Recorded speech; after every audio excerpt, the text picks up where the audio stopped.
Caleb Williams isn't the only jersey number to get added to the Coliseum peristyle this weekend. The Rams no longer have an offensive line or a defensive backfield, and LeBron James gives his son counsel on social media, like all responsible parents do. Good morning. I'm James. This is your daily dose of sports and snark for the greatest sports city in the world, Los Angeles. This is the faithful Angelenos morning report. So it is September 6, 2024. Good morning from the land of darkness. I am in the Bay Area for work, and it absolutely sucks for me. But we're going to start our day off good by talking LA sports. And if you like being in the know about LA, clickety-clack the like button. Clickety-clack the subscribe button. There's a notification bell. Hit that. It'll let you know when we drop new content. Sharing is caring. Let people know we exist, and by all means comment. Now, before we go through the news and notes, look at the scoreboard. There weren't any games involving LA teams yesterday. But today we have a schedule. Cleveland's going to be at the Dodgers at 7. Landon Knack is 2-2 with an ERA of 3.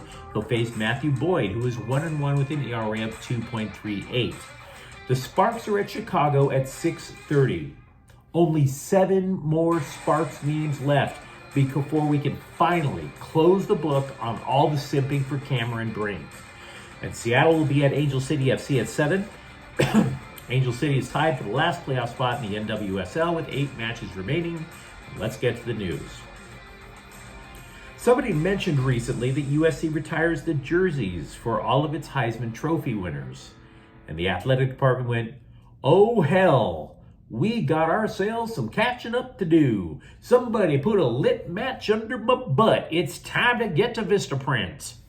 So they went down, they got ones for Caleb Williams and the one for the reinstated Heisman Trophy winner, Reggie Bush. And then they looked around the peristyle area and they said, you know what, we may as well replace all of them because it started to take up a little bit too much space. Those jerseys that they would drape around the peristyle end, they were so big, they would barely fit, say, John Goodman, Queen Latifah, and now you have 8 of them. So instead, they decided to replace all 8 of them. It looks a lot better. They're kind of like the banners you would see what the Kings would put up at Crypto.com Arena if they were still a Stanley Cup threat. It's all right, though. It's all right, because the Trojans have 8 Heismans, more than anyone in college football. Now, as for Williams and Bush, I think it's fair to say that they both reinvented the game, or definitely reinvigorated the Trojans while they played. Williams, of course, came over to SC along with Lincoln Riley. He passed for almost 8,000 yards in 2 seasons and just almost instantaneously made USC a household name in football again. Bush, meanwhile, was a 2-time All-American. He rushed for 1,740 yards and 16 touchdowns when he won the Heisman back in 2005. Now, that one was vacated in 2010. The NCAA insinuated that he and his family received improper benefits while he was playing at the height of the Pete Carroll era. Now, USC obviously is a blue-blooded football program. They had removed Bush's retired jersey when the Heisman was taken. I will say I don't think anybody had the guts to wear number 5 in the meantime, but either way, it's a moot point. Numbers 5 and 13 retired alongside all the other Trojan greats like they should be. Rams cornerback Darius Williams, his return to LA will be delayed by about a month. He's been placed on injured reserve. That's going to keep him out for at least 4 games. He is the 3rd cornerback to go on IR so far this season. Darian Kendrick is out for the year. Trey Tomlinson is also on IR. Now, Williams has a hamstring issue. This move was somewhat expected because he simply wasn't healthy for training camp. Oh, he tried. He tried in the last couple of weeks. Sean McVay sure as hell made it sound like he was progressing just fine. Coaches lying about injuries? No, never. And as much as I like Coach McVay, let's be honest, that dude has been fibbing a lot lately. Pinocchio ain't got squat on Sean McVay, and we have to accept that.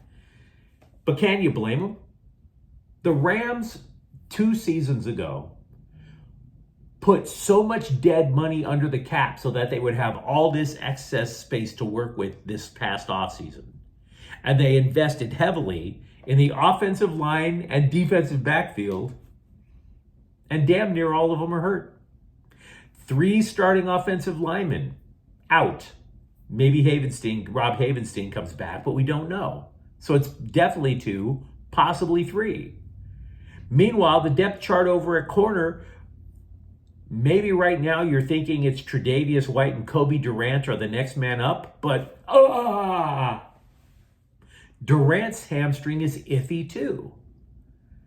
So we have no idea what that defensive backfield is going to look like. You're possibly looking at a former Pro Bowler in Tre'Davious White matching up with undrafted rookies at the other side in Josh Wallace or Charles Woods. So if you're a Rams fan, as I am, make sure you're almost ready to pass out from a day of binge drinking, because there's a really good chance Sunday Night Football is going to be an ugly game. It might be time to sleep it off. LeBron James posted a clip on Instagram telling his son Bronny to block out all the hate and noise. Quote, F all the hate. He said more than F, but you know. F all the hate. They don't know you, unquote. To which I would say, you're right. I don't know Bronny. But my dad sure as hell wouldn't go to social media to boost my self-esteem either.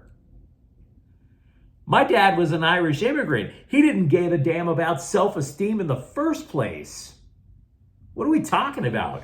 If my dad were still alive, not only would he not go to social media to talk about my self-esteem, he would be begging me not to join this devil-worshipping MySpace thing that he heard about. But it even belies another point. Who the hell wants to get family advice on Instagram? On any social media network? What the hell would you... You get the alert on your phone, you look, hey, Bronny, it's Dad, stop popping them pimples. Bronny, before you smash your first Laker girl, rub her up. Bronny, it's your dad. No matter what job you've been given, just be your best and give it your all. And if not, let me know, and JJ Redick will be out like that. Social media advice from your parents. Meanwhile, the Lakers signed Vincent Valerio Bowden on Wednesday night, and then they woke up, looked at the check, asked who the hell paid for this, and cut the poor guy. To be honest, though, it's actually to his benefit. He's going to the G League Lakers team over in South Bay. Had he signed outright with the South Bay Lakers, he would get paid less. So the bottom line is, it's just stupid-ass paperwork. Who cares? Meanwhile, the Chargers are also a team that probably wants to run, just like the Rams do. But offensive coordinator Greg Roman said there was never a competition between Gus Edwards and J.K. Dobbins to be the lead back. Said Roman, quote, "We don't overthink that. They're both going to play. Whoever has got the hot hand, as I always tell them, has got the hot hand. They know that, and they get that. It's nothing really scientific," unquote. Having said that, I could give you a little hint. Dobbins has never had more than 17 carries in a game. Never. Also, the Chargers claimed that the NFL told them to put Justin Herbert on the injury report regarding his plantar fascia injury that had him in a walking boot for a couple of weeks. It doesn't matter that Herbert was a full participant in practice Wednesday. The game's in Vegas, or I should say the game is against Vegas.